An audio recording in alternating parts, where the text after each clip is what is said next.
A shocking letter arrived just weeks after her grandfather's funeral. It was not sympathy or support. It was a bill for $500,000. The parents claimed this money was repayment for everything spent on raising a child: food, clothes, school fees, medical care, and even daily living costs were carefully written down as if the child had been a business project. The demand felt unreal. It treated love like a transaction. It turned childhood into debt. The parents were serious and even warned that refusal would damage the child's reputation and future. Before the funeral, something unusual had already happened. The grandfather, Alden Whitmore, had quietly called his granddaughter aside. He did not speak much, but he handed over a sealed envelope. On the front were 7 carefully written words: "Open only if they ask for money." At the time, the meaning felt unclear and strange. There was no explanation, no smile, just a serious expression that suggested urgency. It was kept safe but forgotten in the pain of losing him. Life after the funeral was already difficult. Grief made everything feel heavy and slow. The grandfather had been the only person who showed real care and support without conditions. Losing him created a deep emptiness that no one else seemed able to fill. Then the letter from the parents changed everything. Inside was the $500,000 demand. It was official, cold, and carefully structured. It listed costs as if raising a child was a financial investment that deserved repayment. There was no warmth, no understanding, only pressure. At first, it seemed like a mistake or a cruel joke, but repeated calls and messages made it clear that the demand was real. The parents were serious, and they expected compliance. That was the moment the memory of the grandfather's envelope returned. The warning suddenly felt important. It was no longer just a strange final message, it felt like preparation for something dangerous. The envelope sat waiting, holding a secret that had not yet been revealed. Whatever was inside had been prepared before death, as if the grandfather already knew what would happen next. And now, with a $500,000 demand on the table, that hidden message was about to become the key to uncovering everything the family had tried to hide for years. Childhood in the Whitmore household never felt warm or safe. Corbin and Marissa Whitmore treated their daughter like a responsibility rather than family. Every mistake was pointed out immediately, and every achievement was brushed aside as if it meant nothing. Compliments were rare, and approval was even rarer. The younger brother, Blaine, lived a completely different life. He was treated like the center of the family. New toys arrived without asking. Expensive trips were planned just for him. Dinner conversations always turned into praise for his behavior, his looks, and his future. He was never questioned, never compared, and never made to feel small. For the daughter, attention always came in the form of criticism. Grades that were high enough for others were never good enough at home. Effort was ignored. Even moments of success were followed by reminders of what could have been done better. Over time, silence became safer than trying to impress anyone. The only place where things felt different was with Grandpa Alden. He never raised his voice. He never compared. He simply listened. Visits to his home felt calm, like stepping outside a storm. He remembered small details and offered support without conditions. That quiet presence became the only comfort in a house filled with pressure. As years passed, Grandpa began to notice patterns that others ignored. He saw how money moved through the family in uneven ways. He saw how conversations changed when certain topics came up. He saw how one child was always lifted up while the other was pushed aside. Without telling anyone, he started keeping records. Simple notes at first, then more detailed observations. Dates, events, financial choices, and behaviors were quietly written down and stored away. Nothing was dramatic on its own, but together, it formed a picture that was hard to ignore. There were also private meetings with legal advisors, held away from family attention. Questions were asked about protection, inheritance control, and what could be done if unfair treatment continued after death. No one in the family knew about these steps. Life continued normally on the surface. The favoritism stayed the same. The criticism never stopped. But behind the scenes, something was being built slowly and carefully. Grandpa Alden was not only watching what was happening, he was preparing for what he believed would come next, even after he was gone. Tessa tried calling her parents right after reading the demand letter. She hoped it was some kind of mistake or a misunderstanding. The phone was picked up quickly, but there was no hesitation or regret in their voices. Corbin spoke first, calm and firm, saying that parents invest years into raising children and deserve repayment when those children become adults. Marissa followed with the same tone, repeating that everything spent on Tessa's upbringing now belonged to the family. The words were not emotional. They sounded planned, rehearsed, like they had already decided this long before the call. When Tessa tried to push back, asking how love and care could be turned into debt, the response changed. Corbin grew colder and said the issue was not open for discussion. Marissa added that the family was under pressure and sacrifices had to be made by everyone. Then the truth slipped out in fragments. The money was not just about repayment. It was needed immediately. The family was facing a serious financial crisis that could not be ignored. Bills were piling up, investments had failed, and pressure from creditors was increasing. The situation was urgent and unstable.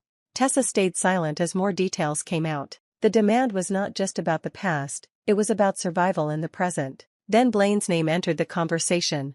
At first, it was mentioned casually, then with frustration. It became clear that Blaine had been involved in several risky business attempts. What started as ambition had turned into failure after failure. Debts had grown larger than anyone expected, and now they were spreading across the entire family. The parents did not admit responsibility. Instead, they framed it as unavoidable damage that had to be fixed quickly. And once again, the focus shifted back to Tessa. She understood the pattern immediately. Every time something went wrong in the family, she was the one expected to absorb the cost. Emotional distance made it easier for them to ask. But this time felt different. The number was huge. The pressure was intense. And there was something else that kept repeating in her mind. Grandpa had known. The envelope, the warning, the exact timing, it all pointed to preparation. Somehow, he had anticipated that this exact demand would come after his death. That thought did not bring comfort. It created tension. Because if Grandpa had seen this coming, then there had to be a reason he prepared something in advance. And whatever that was, it had not been opened yet. Another phone call came late at night. Corbin's voice was sharp, and Marissa's tone carried pressure that felt heavier than before. The same demand was repeated again, but now with warnings that refusal would lead to legal action and public humiliation within the family circle. The call ended without room for discussion. That night, the envelope that had been untouched for days was finally opened. Inside was nothing like expected. There was no explanation, no long message, no emotional farewell. Only a small flash drive wrapped in paper and a single folded note written in Grandpa Alden's handwriting. The note said only one thing: follow these steps exactly. Trust me. No signature, no details, no comfort beyond those words. Along with the note were short instructions written in clear order. The first instruction was to stay silent, not to tell Corbin or Marissa anything, not even to hint that anything had been opened. The second instruction was even stricter. The contents of the flash drive were not to be viewed yet under any condition. Instead, a list of places was included. Specific locations. A storage unit. A bank office. A small locked cabinet in a legal office downtown. Each place had a time and a code attached. At first, it felt confusing. None of it made sense. But there was something about the way it was written that made it impossible to ignore. Every line was precise, as if it had been planned long in advance. Following the instructions began the next morning. The first stop was a storage unit under Grandpa's name. Inside were sealed folders labeled with dates and names. Some were old, some recent, but all carefully organized. The next stop was a bank where a safety deposit box was opened using a code provided in the note. Inside were more documents, including financial records that looked connected to the family. Each step revealed another piece, but never the full picture. What stood out most was how prepared everything felt. Nothing was random. Even small details like timestamps and file orders suggested careful planning over many years. As the list continued, Tessa started noticing a pattern. Every document, every location, and every instruction seemed to connect back to the same idea. It was not just storage. It was structure. A system built to activate only when certain conditions were met. By the end of the day, it was clear this was not something created after the funeral. It had been arranged long before it. Every step pointed to one simple truth. Grandpa had been waiting for something to happen. The documents collected from different locations were brought together and placed on a table in a quiet room. One by one, they were opened. At first, they seemed like normal financial papers, but the more they were reviewed, the more unsettling the pattern became. Bank statements showed repeated transfers that did not match what Tessa remembered about her own accounts. Money that was supposed to be set aside for her education appeared to have been moved at different times, often without clear explanation. Some transactions were labeled in vague ways that made them hard to trace. Property records added another layer. Assets that were meant to benefit her future were tied to accounts controlled by Corbin and Marissa. Instead of being protected or saved, they were being used elsewhere. The names on the paperwork showed how deeply control had been centralized within the parents' hands. Private journals left by Grandpa Alden gave context to the numbers. His handwriting described conversations he had overheard, small contradictions he had noticed, and moments where financial decisions did not match the family's explanations. He wrote carefully, never accusing directly, but always observing. Old family agreements were also included. Some were signed during earlier years, when trust had not yet fully broken. They showed promises made about education funds, inheritance structures, and financial responsibilities. Each agreement highlighted a system that was supposed to protect fairness but had slowly been bypassed. As everything was placed side by side, the truth became harder to ignore. The money connected to Tessa's name had not stayed in place. Over time, it had been redirected toward Blaine. College expenses, personal investments, and even gifts from relatives were quietly shifted and absorbed into his support. The scale of it was larger than expected. It was not a single mistake or one-time decision. It looked like a long pattern repeated over years, always justified in some way, always hidden behind family explanations. Grandpa's notes made it clear that he had noticed this long before anyone else. He had tracked it carefully, collecting proof step by step without interference. But buried deeper in the documents was something more serious. There were hints that Corbin and Marissa had been expecting a significant inheritance after Grandpa's passing. Their financial planning seemed to depend on it. When that expectation failed, frustration turned into urgency. The demand for money that followed was not random. It was connected to the gap left behind by what they believed they were about to receive. Everything now pointed to a family structure built on shifting money, hidden decisions, and expectations that were never meant to be questioned.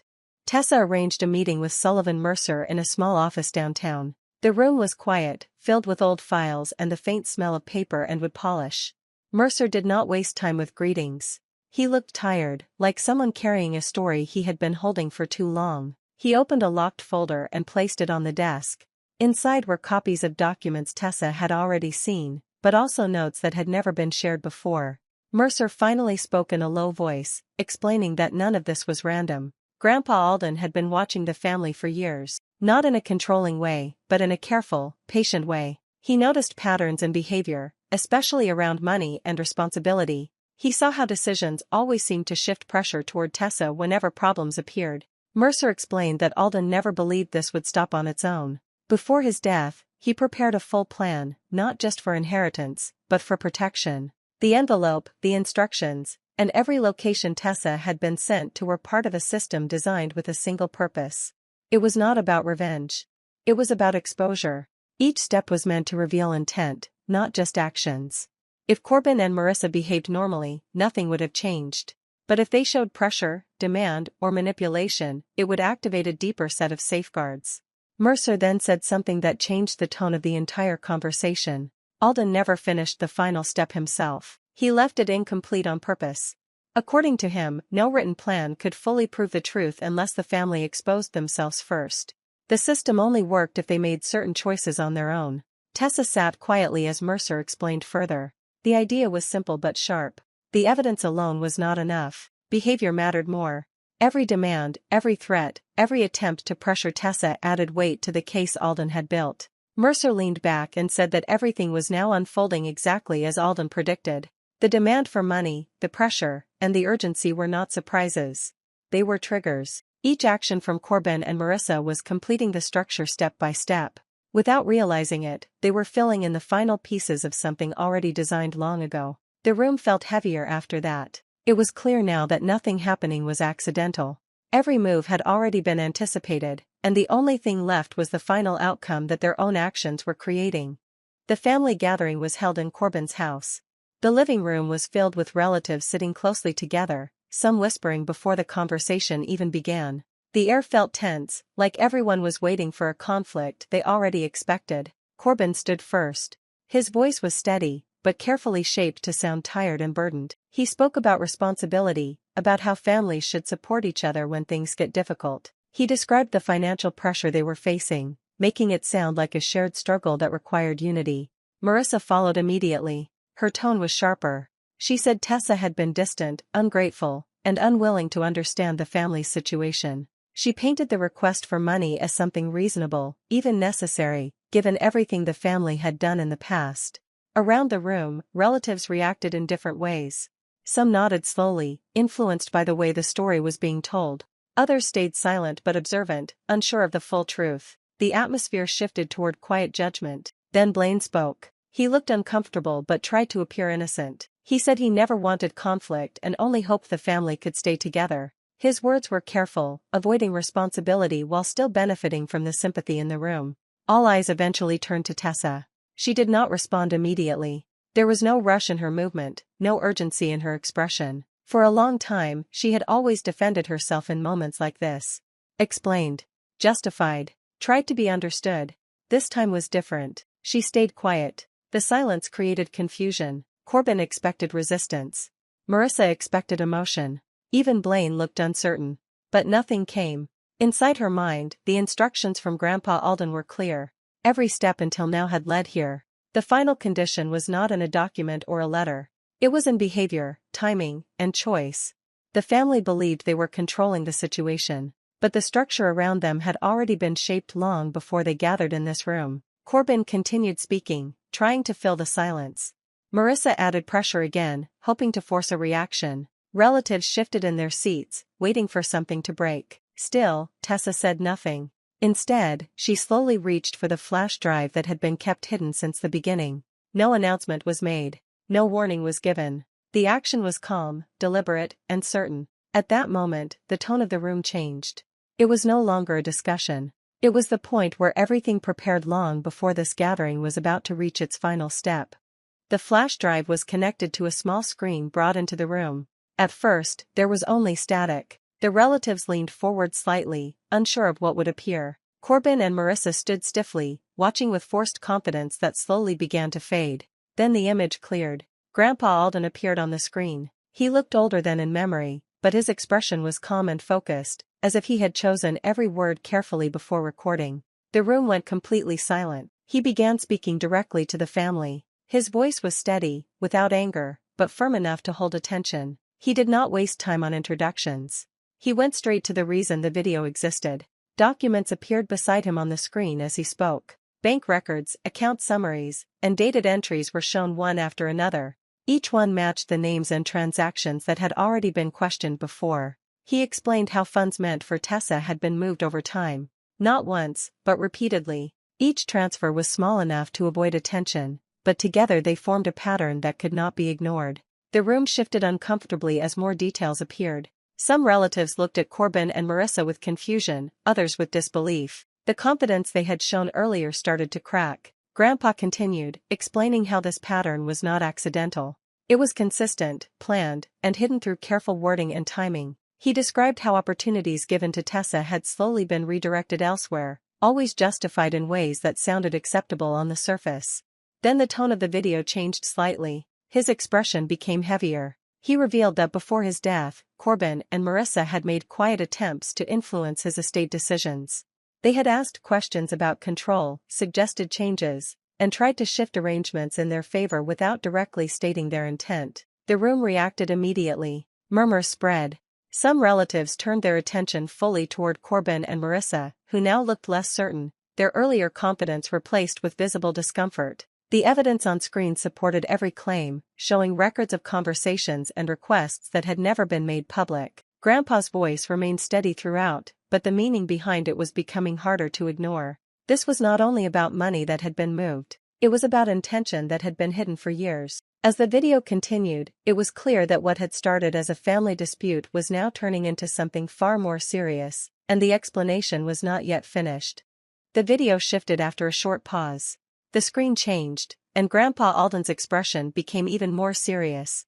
The tone of his voice also changed, slower and more precise, as if every word had been prepared long before that moment. He explained that what had been shown so far was only part of the plan. The real purpose was not just to expose past actions, but to test what would happen after his death. He had been waiting to see how the family would behave once he was no longer present to stop them. Then he mentioned the $500,000 demand directly. It was not a surprise to him. He said it was expected, almost calculated. That demand was the final condition he had been watching for.